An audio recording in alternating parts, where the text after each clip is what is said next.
हम मुन्नी झा आ एकटा बहुत सुंदर सरस्वती माता जी के वंदना सुना रहल छी। तो सुनू, ई सरस्वती माता जी के वंदना बहुत सुंदर गीत छै, अहूँ सबके नीक लागत। और कनी कमेंट, लाइक, शेयर, फॉलो जरूर कऽ लेब अगर नीक लागत तऽ। खिलली कमली परी बैसली माता, बीना मधुरी बजावती। खिलली कमली परी बैसली माता, बीना मधुरी बजावती। बीना मधुरी बजावती माता, बीना मधुरी बजावती। खिलली कमली परी बैसली माता, बीना मधुरी बजावती। नाचे ब्रह्मा विष्णु सदा शिव, तीनों लोक मगन भेले हैं। नाचे ब्रह्मा विष्णु सदा शिव, तीनों लोक मगन भेले हैं। सातो सुर संगीत माता, निर्मल धार बहै छी।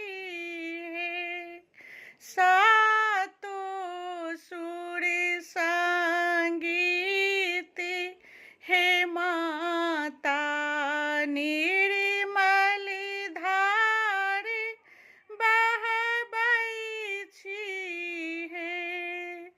खिलली कमली परी बैसल माता, बीना मधुरी बजाबै छी। सुनियौ हे विद्या के देवी, विद्या दान मांगै छी हे। सुनियौ हे विद्या के देवी, विद्या दान मांगै छी हे। श्वेत हंस चढ़ी घरे घरे माता, ज्ञानक दीप जराबै छी। खिलली कमली परी बैसली माता, बीना मधुरी बजाबै छी। मान राखू शरणागति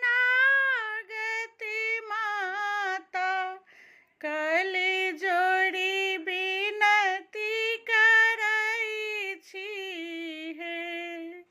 मान राखू शरणागति माता, कली जोड़ी विनती करै छी हे।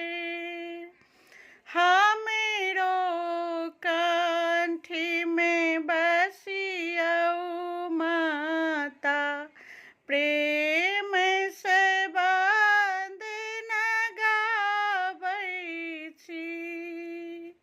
खिलली कमली पर बैसली माता, बीना मधुरी बज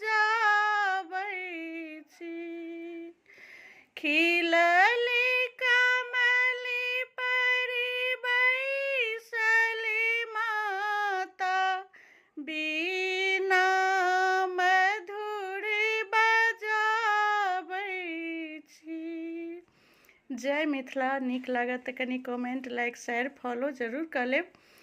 और हमर कनि गला जे छै से सर्दीके वजहसँ ठीक नहि भऽ रहल छै, लेकिन तैयो अहाँ सब एहनो गलामे गीत सुनै छी तऽ बहुत बहुत धन्यवाद।